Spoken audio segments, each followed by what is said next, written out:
Okay, so this video is going to show how to change the lower circuit board on a Mastermind PBC 6X.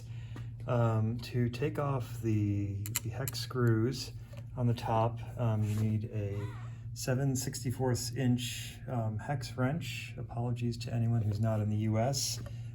We will, if you need one, let me know, and we'll try to get you one, or we'll figure something out perhaps. I took out most of these already to make this faster, so just remove the 9 hex screws from the top. On the rear panel, you have to remove actually, let's take off the main circuit board first. This should lift off. It may hang up a little bit, and you gotta just kind of move it back and forth so it gets away from these edges here.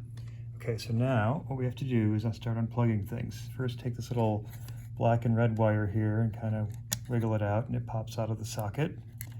And then these ones here are a little harder to get out. I kind of put my finger down to brace the circuit board and then kind of pull them out like so. And this one as well. By the way, this is a good time to mention that we've got a nice anti-static surface here. If you have something, if you're fortunate enough to have something like that, that would be great. But just try to do it somewhere where you're not going to have static electricity. One good thing is to have either a something that's grounded nearby. I've got a rack here I can touch, or plumbing, anything that might dissipate static. Don't wear a sweater while doing this. Yeah, what she said. Yes, yeah, try not to shock this thing with static. It's not going to enjoy it. Okay, so now this one's a little trickier, the ribbon cable here. So what we want to do is take the brown part of the connector and with 2 fingernails kind of pop it towards you. So it comes out like that. It comes out a fraction of an inch or a couple millimeters, and then take the cable and then pull it towards you as well, and it just slides out horizontally. So now you've gotten the whole top off. And since we're not changing the top, we can put that aside. I have a whole video on what to do about the boards on the top. So now we go here.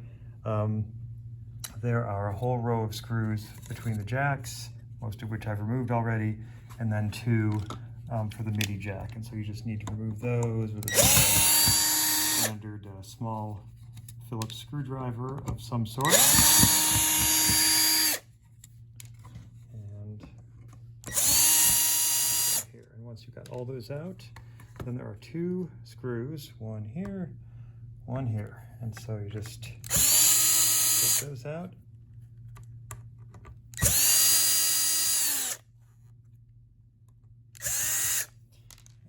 Done that, then the board, you should be able to just push the jacks and just kind of pop it back, and there is your circuit board. And so you would swap out the new one and then slide this one back in and push it into place, and make sure like these jacks here should be flush or even sticking out a little bit of the enclosure. Sometimes these don't line up perfectly, especially the power jack, and they may need a little nudge to get them to go through the hole.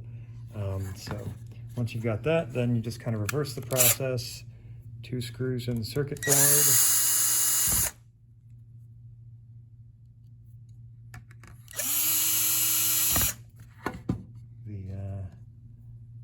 The screws on the rear, the 2 small ones under the MIDI jack.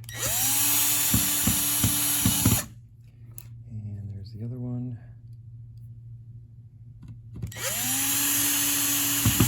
And you'd want to do this entire row. I'm just putting 1 in.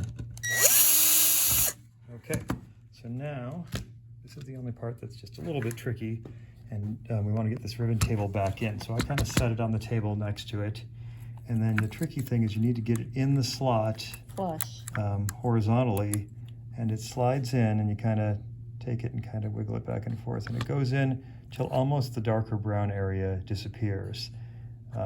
And then you just take both fingers again and give it a gentle push so it closes, and it should look like that when you've got it in there. Make sure it's not crooked or sideways or whatever, and but generally when you push that sort of lever in, that it kind of pulls the cable in with it, and that's kind of the intent. So okay, now we connect these. The left one goes to the left side and the right one goes to the right side.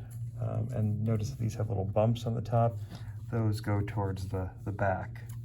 It's made so you can't put it in backwards, at least not without a fight. It goes in much easier if you're doing it the right way. And then I kind of take 2 fingers and just kind of push it in from the sides. Same with this one, like so. And then now this cable is short, so I kind of push it up on, get it up on the ledge of the enclosure, so we have a little more room. This one also has a bump on the top that goes towards the rear, and that plugs in like so. And then you can kind of get this in here. And this, if you look here, there's a gap between the circuit board and the enclosure, and that needs to go like basically this kind of sits in that gap there, so you kind of need to go in like this, a little bit forward, and then kind of slide it back in, and then you should be able to let it drop. And then you there's a trick with getting this on. One of these is kind of more difficult than the other, so that's true. Some of these, yes, the whole alignment isn't always perfect on these, so what I recommend doing is just putting in each screw part way. Even this one needs to be, and you have to get them in straight, otherwise they can fight you. There we go. Wait, no. I think sometimes you got to play with it.